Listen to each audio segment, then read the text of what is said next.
Qu'est-ce qu'une certification dans Odoo? Il s'agit d'une façon d'évaluer vos apprenants avec une série de questions et de leur envoyer un certificat lorsqu'ils ont réussi le test. Maintenant que nous savons ce qu'est une certification, nous allons apprendre à les utiliser au niveau de l'aperçu de mes cours. Dans cet aperçu, pour les cours qui n'ont pas de certification, je vois le nombre de participants qui ont terminé le cours. Par contre, pour les cours qui contiennent une certification, je vois le nombre de participants qui sont certifiés, donc qui ont réussi le test, qui ont réussi la certification. Cette nuance indique juste que les apprenants ont reçu un certificat. Et si j'ouvre le cours qui contient un certificat, je vois un Smart Button qui s'est ajouté juste ici, dans lequel nous pouvons retrouver tous les apprenants qui ont été certifiés, donc ceux qui ont réussi le test. Un deuxième changement se situe au niveau du reporting.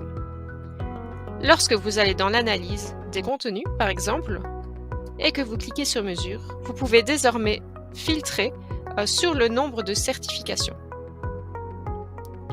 Le troisième changement, et certainement le plus important, se situe au niveau de l'onglet Cours du menu. Ici, un sous-menu Certification est apparu.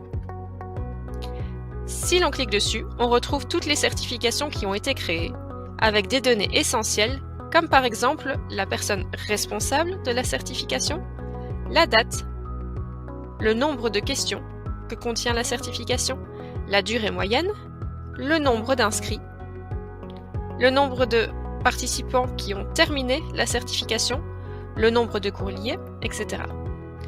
Vous voyez également 3 boutons, ici sur la droite en fin de ligne. Le premier bouton est « Partager ». Cliquons dessus. Ce bouton permet de partager l'accès à la certification, soit en copiant le lien vers la certification pour que vous puissiez ensuite l'envoyer de votre côté à vos apprenants, soit en envoyant un email qui contiendra un bouton qui permettra à l'apprenant de lancer son test.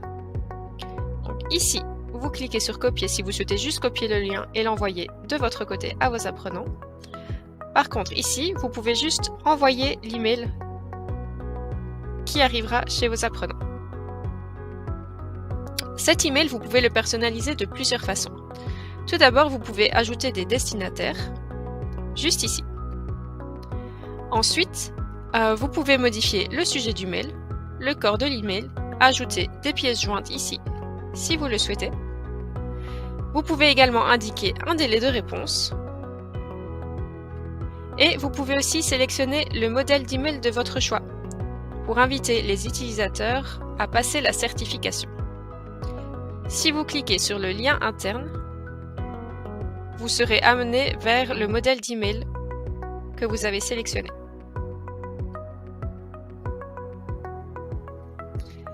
Le deuxième bouton, le bouton Test, vous donne la possibilité de tester la certification vous-même avant de l'envoyer à vos apprenants. C'est toujours pratique si vous voulez être sûr de votre rendu. Cliquons sur ce bouton Test. Imaginons, vous avez repéré une coquille ou vous souhaitez modifier la tournure d'une phrase. Eh bien, vous pouvez rectifier cela rapidement en cliquant sur le bouton « Modifier le sondage ». Vous atterrirez directement au bon endroit en mode édition pour faire vos modifications. Mais démarrons la certification pour avoir un aperçu de ce à quoi cela ressemble.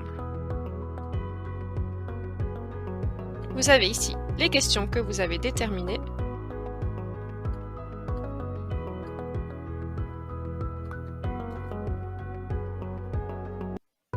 Voilà.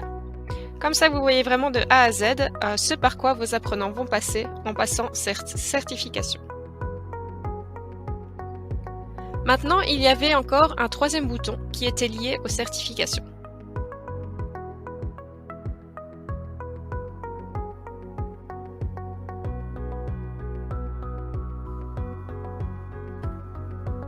Retournons dans nos certifications. Il se trouve juste ici. Et vous voyez le bouton « Voir les résultats ». Ce bouton nous permet tout simplement de consulter la donnée liée à cette certification. Allons y jeter un œil ensemble. Voilà, vous avez la possibilité d'utiliser des filtres, donc soit filtrer sur tous les sondages ou les sondages terminés. Vous pouvez filtrer sur les réussites et les échecs, ou les réussites uniquement ou les échecs uniquement. Au niveau de l'aperçu du résultat, vous pouvez également inclure ou exclure, par exemple ici, exclure l'échec. Si vous cliquez dessus, échec est barré et il est exclu de votre graphe. Pareil pour la réussite.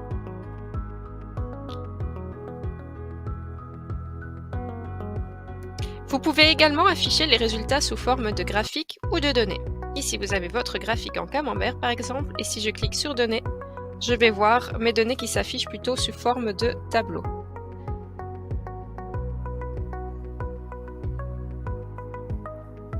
Si nous revenons à nos certifications, et si nous entrons directement à l'intérieur d'une certification, vous retrouverez les 3 boutons dont nous venons de parler. Ici, donc partager, voir les résultats et test. Par contre, vous en découvrirez 2 autres. Vous avez le bouton imprimer, juste ici, qui va vous générer une version imprimable de la certification, comme l'indique son nom. Et ensuite, vous avez le bouton fermer. Attention, fermer ne signifie pas que l'on ferme cette certification pour aller en ouvrir une autre. Cela veut dire vraiment qu'on la clôture ou qu'on l'archive. D'ailleurs, si on clique dessus, vous le voyez bien, le petit bandeau archivé indique que cette certification a été archivée. On peut bien entendu la désarchiver en cliquant sur le bouton rouvrir. Maintenant, c'est bien beau tout ça, mais comment intégrer une certification à un cours? Soit vous en ajoutez une existante dans le cours qui vous intéresse. Pour ce faire, vous ouvrez un cours, celui-ci par exemple, et vous ajoutez la certification. Donc voilà, vous choisissez le type de contenu qui se mettra tout seul, normalement certification.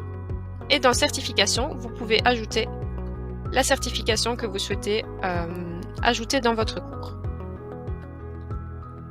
Donc ça, c'est une façon de faire, c'est si la certification est déjà existante.